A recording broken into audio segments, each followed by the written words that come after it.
നമസ്കാരം. മാസപ്പടി വിവാദത്തിൽ മുഖംമൂടിയിട്ട് ഒളിഞ്ഞിരിക്കുന്ന പ്രധാന കണ്ണി പിണറായി വിജയൻ തന്നെയെന്നാണ് മാത്യു കുഴൽനാടൻ പറയുന്നത്. മാസപ്പടി ഒഴുകിയത് PVക്ക് വേണ്ടിയായിരുന്നു എന്നാണ് പത്ര റിപ്പോർട്ടുകൾ അടിവരയിടുന്നത്. കരിമണൽ കർത്തയുടെ കമ്പനിയിൽ നിന്നും മാസപ്പടി വാങ്ങിയ ആ PV പിണറായി വിജയൻ തന്നെയാണെന്നായിരുന്നു റിപ്പോർട്ടുകൾ. ഇപ്പോഴിതാ യഥാർത്ഥ PVയെ കണ്ട് ഞെട്ടിയിരിക്കുകയാണ് CBI. യഥാർത്ഥ PVയെ കിട്ടി. ഇനി കൈവിലങ്ങിട്ട് തോളത്ത് തട്ടി കൂട്ടിക്കൊണ്ടുപോയാൽ മാത്രം മതി. താനൂർ കസ്റ്റഡി മരണവുമായി ബന്ധപ്പെട്ട് പത്തനംതിട്ട മുൻ SP S സുജിത് ദാസിനെ വീണ്ടും ചോദ്യം ചെയ്തത് CBIയുടെ തിരുവനന്തപുരത്തെ ഓഫീസിൽ വിളിച്ചു വരുത്തിയായിരുന്നു. PV അൻവർ MLAയുമായി നടത്തിയ ഫോൺ വിളികളുടെ പശ്ചാത്തലത്തിലാണ് CBI നടപടി ഉണ്ടായതെങ്കിലും PV അൻവർ CBIക്ക് PV തന്നെയാണ്. സുജിത് ദാസ് CBIയോട് ഇനിയും മനസ്സ് തുറന്നാൽ അൻവർ കൂടുതൽ വെട്ടിലാകുകയും ചെയ്യും. പിണറായിയുടെ മകൾ വീണ വിജയനെതിരായ മാസപ്പടി ആരോപണത്തിലാണ് PV എന്ന പേര് ചോദ്യങ്ങൾ ഉയർത്തി രംഗത്ത് വന്നത്. ഒരു സേവനവും നൽകാതെ കരിമണൽ കമ്പനിയിൽ നിന്ന് പണം കൈപ്പറ്റിയത് എന്തിനാണെന്ന് PV വിശദീകരിക്കണമെന്നായിരുന്നു ആവശ്യം. അന്വേഷണ റിപ്പോർട്ടിൽ പരാമർശിക്കുന്ന PV എന്ന ചുരുക്കപ്പേര് തന്നെ ഉദ്ദേശിച്ചിട്ടുള്ളതല്ല എന്നായിരുന്നു മുഖ്യമന്ത്രി പറഞ്ഞത്. എന്നാൽ PV എന്നത് പിണറായി വിജയൻ തന്നെയെന്ന് മാത്യു കുഴൽനാടനും പറഞ്ഞിരുന്നു. സ്വർണ്ണക്കടത്ത് മുതൽ മാസപ്പടി വരെ എത്തി നിൽക്കുന്ന PV വിവാദത്തിൽ ഏറ്റവും ഒടുവിൽ CBIയുടെ കണ്ണുകൾ PV അൻവറിലേക്കാണ് നീളുന്നത്.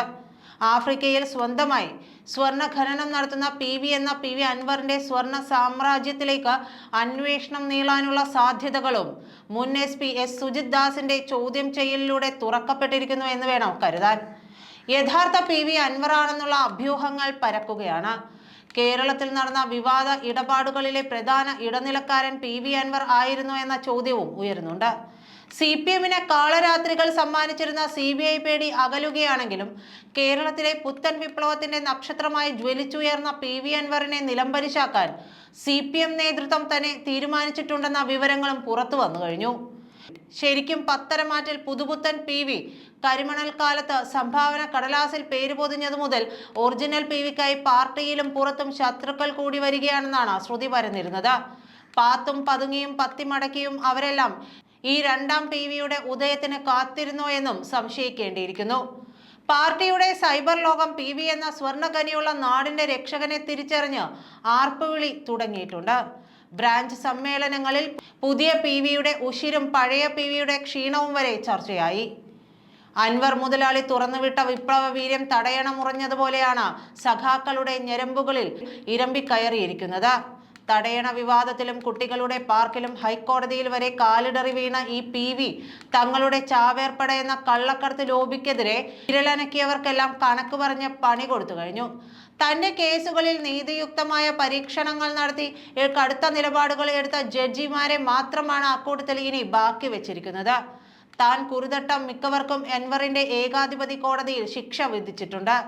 താൻ പറയുന്നത് ലക്ഷോപലക്ഷം സഖാക്കളുടെ വികാരമാണെന്നും അവർ തിരുത്തിക്കുമെന്നും തന്നെ കീഴടക്കാമെന്ന് ആരും കരുതേണ്ടെന്നും വിരട്ടിയ ഒരു പാർട്ടി അംഗം പോലുമില്ലാത്ത പുത്തൻ സ്വർണ്ണഖനി പണക്കാരന് മുന്നിൽ കമാന്ന് ഒരക്ഷരം പോലും പറയാൻ ഭയന്ന് വാപൊത്തി ഓച്ചാനിച്ചു നിൽക്കുന്നത് പതിറ്റാണ്ടുകളുടെ വിപ്ലവ പാരമ്പര്യം വിളമ്പുന്ന കമ്മ്യൂണിസ്റ്റ് ശിംഗങ്ങളാണെന്ന് നാണക്കേടോടെ ഓർക്കണം. ലാഭമുള്ള കച്ചവടത്തിലെ അൻവർ കൈവെക്കാറുള്ളൂ. വിശ്വാസ്യതയുടെ കാര്യത്തിൽ ആയുഷ്കാലത്ത് തനിക്ക് നഷ്ടം സംഭവിക്കില്ലെന്ന ഉറപ്പും അൻവറിനുണ്ട്. കേരളത്തിലെ മേഘങ്ങൾ കൊണ്ടാണ് ജപ്പാൻ മഴ പെയ്യിക്കുന്നതെന്ന് കണ്ടെത്തിയ വീരനായ ശാസ്ത്രജ്ഞനാണ് ഈ മഹാൻ.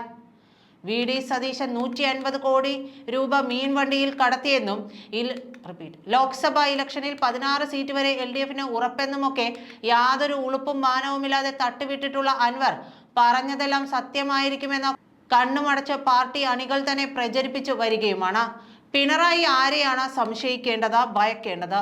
യഥാർത്ഥ പോരാളിമാരും ആർമികളും മുഖംമൂടിയിട്ട് പിണറായിക്ക് പിന്നിൽ നിന്ന് ഒളിഞ്ഞു നോക്കുമ്പോൾ സത്യത്തിൽ അൻവർ പോരാളിയാവുകയല്ല, കോമാളിയാവുകയാണ്.